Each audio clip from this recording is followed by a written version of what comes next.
Welcome to Conversations with Healers, a podcast and video interview series that features intimate, soulful, and cozy conversations with self-healers and healers. Healer to healer, we dive into all aspects of self-healing and healing and being and becoming a healer. I am Damla Aktekin. I'm a healer and the host of this podcast, and I can't wait for you to listen to this conversation.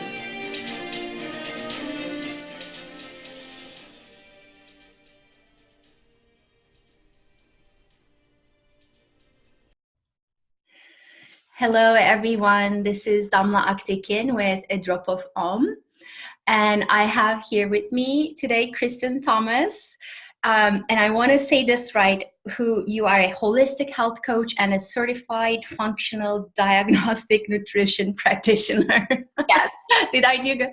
So, and I know you support people in their gut healing as well as physical healing from chronic illness from their journeys.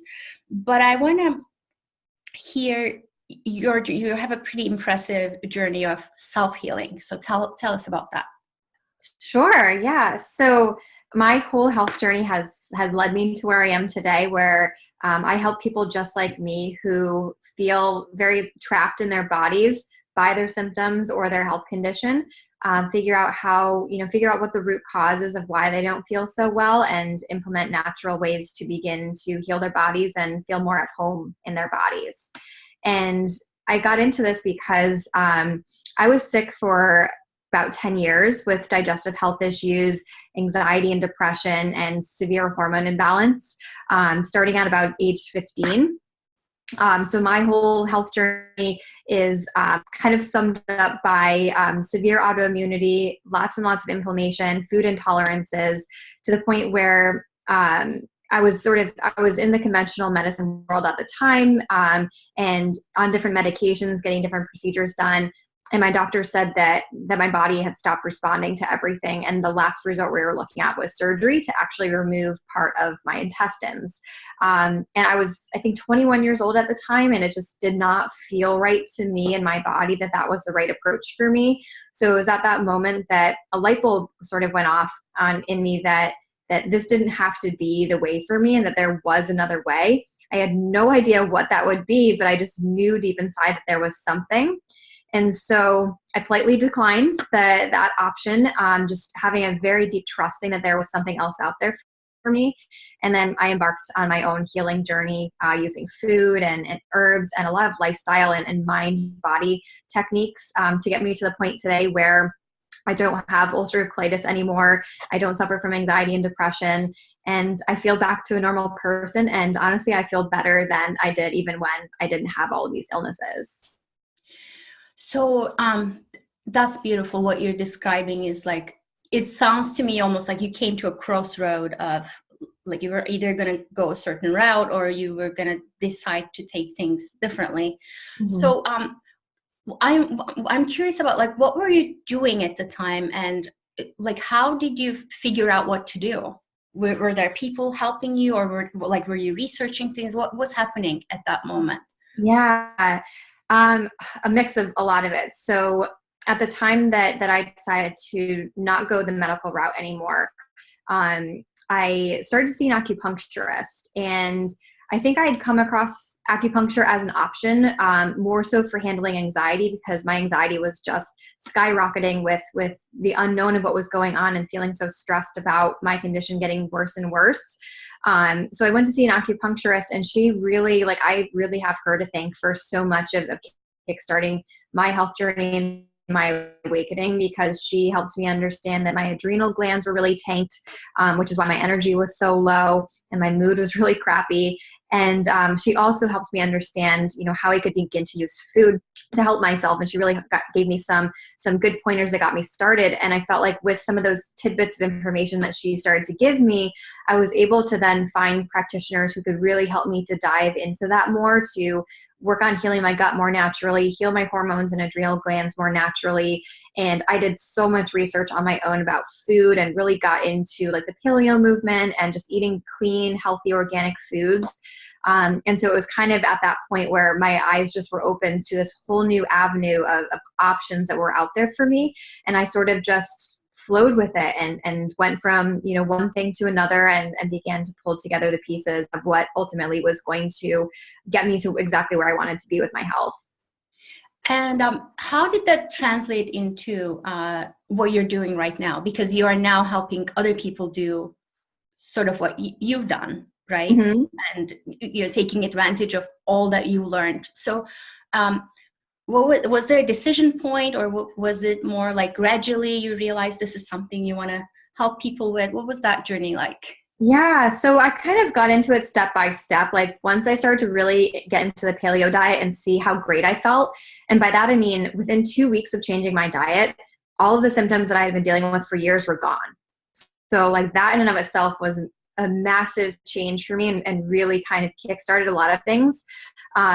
And so I had started a blog, I think it was called The Fit Paleo Life, where I just wanted to be talking kind of about my journey and how to use food to feel better. And so I started there, but then I felt like that wasn't enough. And then I was getting really into fitness. So then I became a spin instructor, but then I didn't feel like that was enough. And so then at the time I was working with a functional diagnostic nutrition practitioner, which is what I am now, on my adrenal health, hormone health, and gut health. And I loved what she was doing. She was able to run some really advanced lab tests that were able to detect things that no other practitioner so far was able to look for. And these things mapped up to exactly how I was feeling. So for the first time, I wasn't told, it's all in your head or you're crazy or everything looks normal, but I was still feeling sick. Like there was actually things that mapped up with exactly how I was feeling. And they were able to put in place a really holistic plan of lifestyle changes, dietary tweaks, herbs, like all these great natural things that felt really good to me that I could put into place based on that. And so it just felt like a very logical, very fact-based, very natural approach that was going to work with my body to get to where I wanted to be. And it was really after going through that work that I was just so inspired. I was like, this is it. Like, this is my life purpose. I need to help other people find this, because it took me years to find that this type of work was even out there and that there was even another option for me besides heavy medications or surgery. Before that, I had no idea. I just thought medications and seeing my doctors and continuing to not get results was the only path. And so I wanted to help other people just like me, because I think there's about 60 to 70 million people in the US alone that have digestive issues. So I knew I wasn't the only person. So I wanted to sort of be that beacon for other people going through similar things, to know that, you have options and you can be in control if you're willing to look at, another option, run better tests, use food more, and just take a more like a full-on mind-body approach to your healing journey. So you, it sounds to me like you were almost hungry for these changes and for these little shifts on a physical level. And excuse me. Thank you. So tell us about the anxiety and depression piece of it. Like, how was food affecting that? Like, was there a moment where you sort of, was food enough? Or did you feel like you needed to have other elements into your healing journey? How did that go? Yeah, it's a great question. So I think that journey kind of took its own shape and form. I think a lot of it started to resolve itself just by me working on my gut and my adrenal glands, because a lot of imbalances in the brain that can lead to things like anxiety and depression and ADHD and a whole host of other conditions actually can originate in the gut, because the mind-gut connection is controlled by what's called the vagus nerve, which sends signals to and from the gut and the brain. And so when the gut is really imbalanced, like when you have infections like I did or inflammation, that can actually get up to the brain as well. And you can get an inflamed brain or a toxic brain, and that can kind of cause things to misfire. It can, dampen your mood. It can, kind of hinder your energy, your sleep, like everything. And so a lot of that was going on for me. Like I had lots of infections, tons of inflammation from the autoimmunity. And so by addressing the inflammation, cutting that down, identifying and getting rid of the infections, and really just kind of clearing things out, clearing my body out from all the trauma from all of this was a huge part of that. And I saw a massive improvement in my mood and energy alone. And overall, I think just the positivity of how I was feeling and the journey I was on felt really good. So that in and of itself made leaps and bounds progress with the anxiety and depression. And honestly, I think one day it just sort of fell away, like definitely the depression. I mean, that was the first thing that went, and that kind of came out of the blue too, at least at the time. But now that I look back at it, it was definitely correlated with when my gut was at its worst. And then as soon as it got to a much better place, the depression just kind of fell away. The anxiety was a whole another part. There was a much deeper sort of mind-body journey that I went on. And it's something that to this point, I'm probably 95% complete with it, but it's still something that I actively work on. But the food was probably the most foundational thing that I could have done to start to address that. Yeah. And I love that you're honest about, like, it's not about like 100% we're cured and you're done, but it's, you support yourself the best way you can. I want to talk to you a little bit more about, because this is something that you emphasize in your work, the mind-body connection. What does that mean to you? How does it show up for you and your clients? And what do you think people listening should be aware of in terms of that? Ooh, I love this. Okay, so where do I start? So yeah, it's just been such a deeply personal journey to me, and it's something that I've been working more and more into my practice lately because of how transformational it can be. And so I think so many people today just feel so disconnected to their bodies and what's going on, in big part because of a lack of understanding of like how our bodies actually work. And especially for people like a lot of the women who come to me who feel really sick, and I felt that way for a while, they almost feel like strangers in their own bodies, and like their bodies betrayed them, or that it's doing something wrong and we don't know why.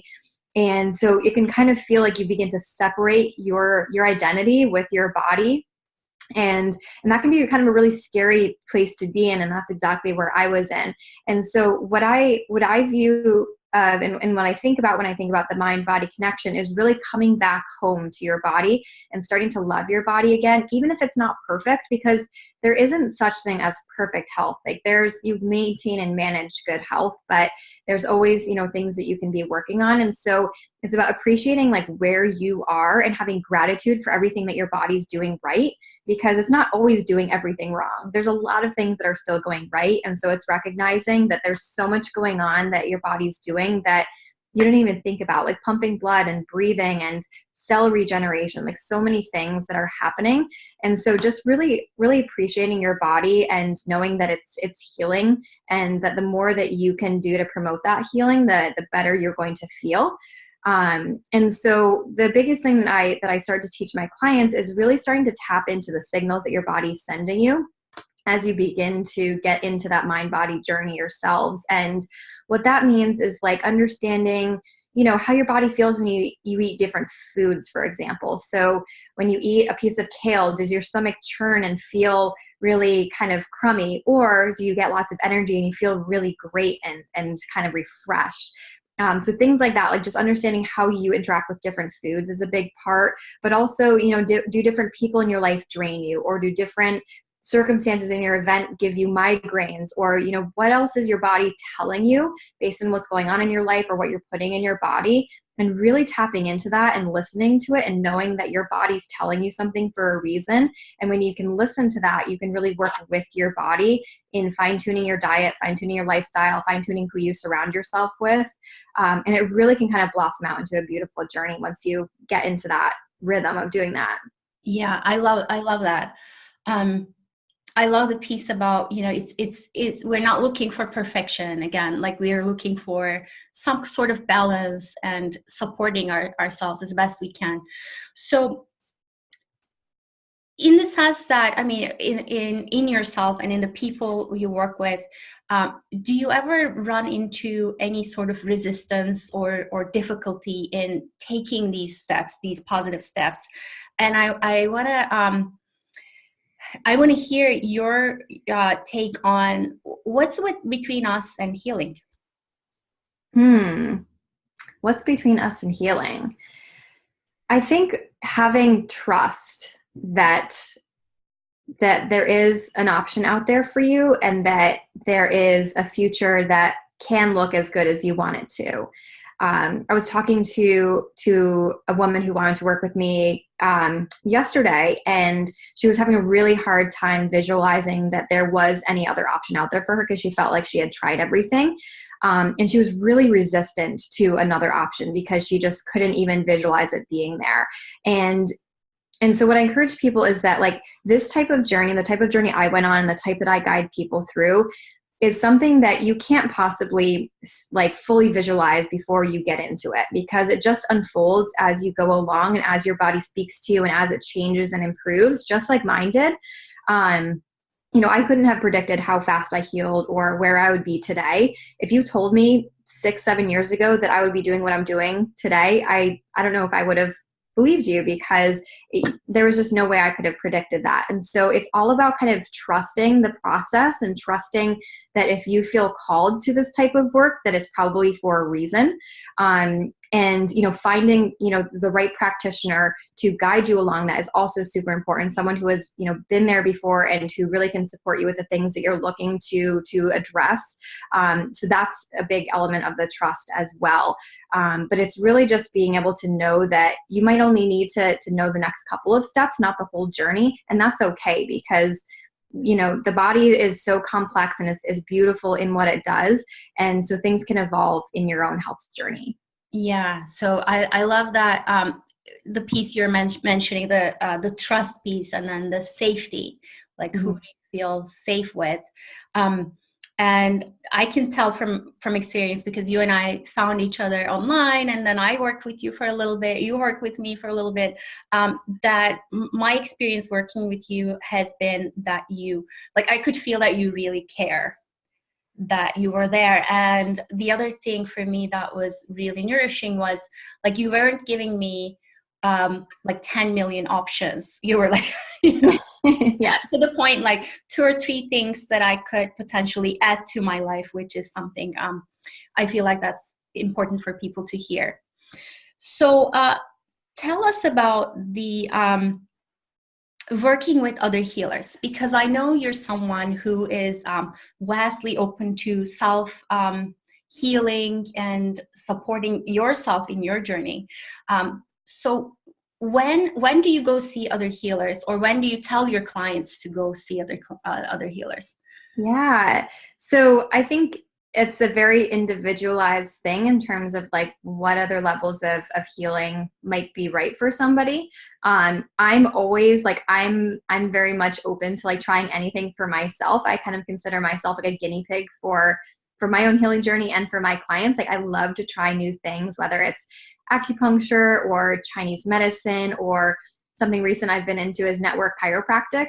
Tons of different healing modalities. Like, I'm always open to trying them and seeing, what resonates with me. And the same for my clients, if they, are coming to me also with like a past trauma, for example, then recommending to them that they get some counseling alongside with this, and, talking through some things that have happened to them with a trained professional. Or, if they have like a lot of stagnant energy, or, just need some support with something specific, then sometimes it's a matter of doing yoga or acupuncture or some other form of chiropractor work or something like that. So it kind of depends on like what somebody is doing, or, if they need more movement or want to have weight loss, then, going into some sort of workout routine. So I have a whole network of people, both that I've worked with personally and that other people have referred to me, that I will, send out to people based on, where they are and what's going on for them, to support them in their journey and make sure that they are in really good hands. Mm-hmm. And I feel like if someone goes to your blog, for instance, it feels to me like your life is almost your lab, right? Like you have a blog post about surviving traveling and Yes. the digestive issues of traveling. My favorite one is the one about your cat. Like you went through a health journey with your cat and then you documented that, the recommendations for cat health, which I love. So in doing that, what has the business journey been for you? Because that's another element. Yeah. So I mean, I very much identify with this whole journey. So the separation between my personal life and my health journey and my work is a very thin line. But I like it that way because I feel like the more embodied I am with my journey and the things that I did and that I continue to do today, helps me work with the right people and give them the level of healing that they need. So, where I started 4 or 5 years ago when I started my business is vastly different than where I am today in terms of, the level in which I help people and the programs that I offer and the work that we do inside of those. But it's been an evolution that I think very closely maps, where I've gone in my journey and where my interests lie. And it's so interesting because I always, based on like all these different sort of up levels that I do with my health and my life, I tend to bring on people that seem to be a match with that, which is so interesting. And I always have a deep trusting that the people who come to me in the moment are exactly where they need to be, and I'm exactly where I need to be to help them too.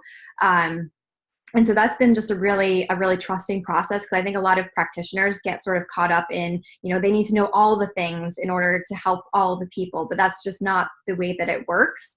And so I've always kind of had a deeper trust in the universe in terms of client attraction and how I evolve my business.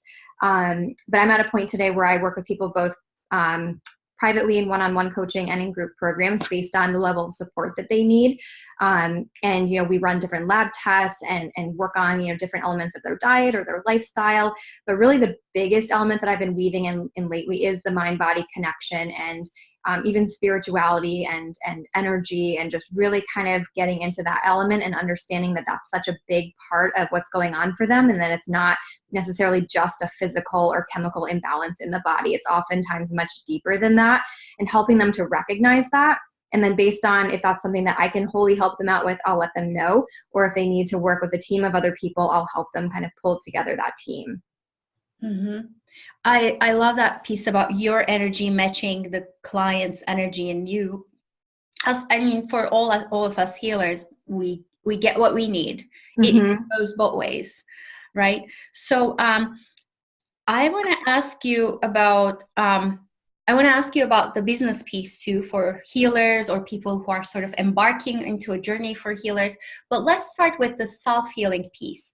So if someone's listening and they're going through these digestive issues that they're not sure, what to do about, or they've tried a bunch of things and none of them are working, outside of working with you, which I recommend everyone, where do they start? What should they do? Mm-hmm. Yeah, I always start with food as sort of the foundation of a lot of things. Starting again to sort of listen to the body and tap into what the body's telling you in terms of what foods are and are not working for you. If you're eating certain foods and you notice that you're always tired after that, or you always get a distended stomach, or you get reflux after that, like starting to either write down like a food journal, or just starting to be more aware of it in general can be a great starting point, because I believe the food truly can be medicine if we use it in the right way. So that's always the first part, because if you can do all the external healing stuff you want, but if what you're putting in your body is creating more inflammation or more toxicity or more distress, then it's going to be really hard to fully move on from what you're experiencing. So you really need to look at both what you're putting in your body from a food standpoint and also, your external environment as well.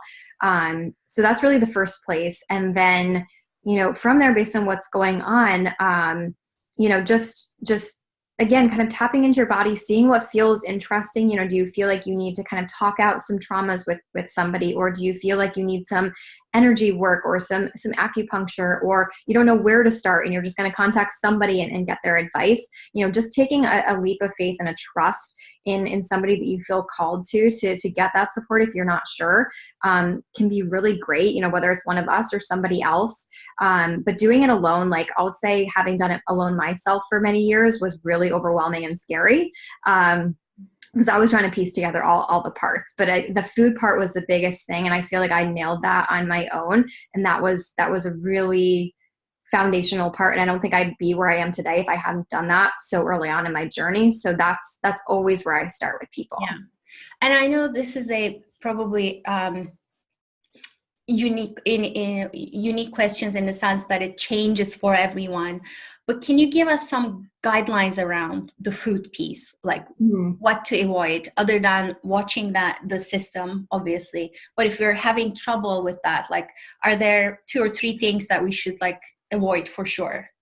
Yeah, definitely. I mean, obviously it is individualized per person, but in general, the way we look at it is that there's foods that can either be a toxin and that can hold you back from where you want to be with your health, or there's foods that can heal you and bring you closer to where you want to be. And so we look at how foods can contribute to inflammation or stress in the body. And usually the more altered the food is from its original state, where our bodies know what to do with it, the harder it is for our bodies to digest it and to interact with it. So you think about the wheat that we're eating today, it's much different than it was many years ago. And that's why, we're hearing so much about gluten sensitivity and celiac disease today, because we're eating so much more wheat than we used to. And it's altered to the point where it's water soluble, which has been shown in studies to create the high immune reaction that a lot of people are getting when they're sensitive or even allergic to gluten. So that's usually a big trigger. Whether you feel a symptom or not, like I was talking to a client yesterday who was like, well, I tried gluten-free, but I didn't feel any different, so I just brought gluten back in. And what I like to explain to people is that symptoms are the last thing to occur in the process of dis-ease or disease in the body, because oftentimes the imbalance in the body that has led to that is much deeper, and the symptom can be far removed from that. So just because you're not getting like an outward obvious symptom after you eat gluten doesn't necessarily mean that it's still great for you. So I always encourage people to kind of start to understand that we're not just looking for surface level symptoms, and that overall, there's a lot of studies out there now today on the effects of certain food like that. Similarly, a lot of dairy products are very much altered from where they used to be. The pasteurization process, the environment that these cows are, raised in today are much different and much more stressful. They're fed antibiotics and hormones, and all of that's then getting transferred over to us. And those are things that our bodies don't know what to do with, and it can create inflammation as well. And then we look at things like soy, because that can be really altered as well. And some soy, like soy sauce, for example, actually has wheat gluten in it. And then sugar, like refined sugar, is also a very altered product from what it used to be. So looking at like getting back into nature and closer to the foods that our bodies, like at a very basic level, were designed to digest, like organic kale or spinach, and organic blueberries, and just things that like our bodies know what they are and know what to do with, is really how you can begin to kind of tap back into what your body truly needs from a nutrition standpoint and just general functionality. So that's really where I start, and like avoiding, very, very processed, very, packaged foods, and just focusing more, on fresh foods from Mother Earth. Right. And trusting that you will know which way to go. Right. I think that's what I'm getting from this conversation too, is maybe not attempting to do like a million things at once, starting with one thing that your body knows and is telling you, and then sort of starting to trust the rest will come. Little step. So how about healers? What would you say to a healer who's sort of just starting out? Maybe someone's interested in nutrition or providing nutritional support. What would you tell to them? Yeah. So a couple of things. So first is just to get out there and start having conversations, both with prospective clients, to get to understand what they're looking for, what language they're using to describe their pains or their challenges, and ways in which you could craft your offering to help them. Because, we can guess all we want, but we need to get outside of ourselves and learn what our target audience or our niche would want. So doing that's super helpful. And then talking to, other practitioners in this space and, seeing how you could refer people to each other, or if there's opportunities to collaborate in some way, or, anything else like that. There's so many opportunities out there today. And I think especially in the health and wellness space, like I found that everyone's just so collaborative and so open. We're not, it's not a very competitive space. Like it's very welcoming, especially in the holistic and functional and, more natural arenas. So just getting out there and having conversations is the biggest part. And then not being afraid to share your truth, because people are hungry for it. People are waking up, they're ready for their transformation. They just want to know where to go. And if you have a powerful message to share, or you want to start getting out there in a meaningful way, don't wait for somebody to give you permission to do it. Don't wait until tomorrow. Like, get started today. I'll say the most powerful messages that I share on social media are the ones that get so much engagement, and they've really lifted my business in a beautiful way. And it's just a matter of knowing that what you have to say is exactly what your people need to hear from you in the moment. So again, sort of trusting the process and just taking that first step. Yeah, you're allowed to get started. Yes. Right. Everyone's looking for permission. Yeah. And people will meet you where you are, and you will meet them where you are. So it's a beautiful, beautiful thing. Tell us, Kristin, about how to find out more about you and your work. Sure. So my website is thrivebyfood.com. I explain the different ways in which I work with people on digestion, autoimmunity, and hormones. Those are the 3 areas of focus that I primarily work with people on. I have a free intro call if you're curious to explore the potential of working together and seeing if we're a good fit. So anyone who's listening who's interested and resonates with this talk is welcome to book that. And then I'm on social media, Thrive by Food on Facebook and Instagram. So happy to connect with any of you there too. Yes, and you have 2 free resources that I will be sharing with people. One of them is called the Gut Healing Recipe Guide. Yeah. That they can go and download. I'll include the link. And the other is 10 tips to naturally improve digestion. Mm-hmm. So good stuff. Thank you so much, Kristin. I appreciate your time. I appreciate your healing and self-healing wisdom. Thank you. And I want to tell everyone who have been listening to, please share this if this touched you in any way. I call it authentic sharing, whether it's telling to one friend or whether it's sharing on social media, however way works for you. That would be the biggest compliment for both of us.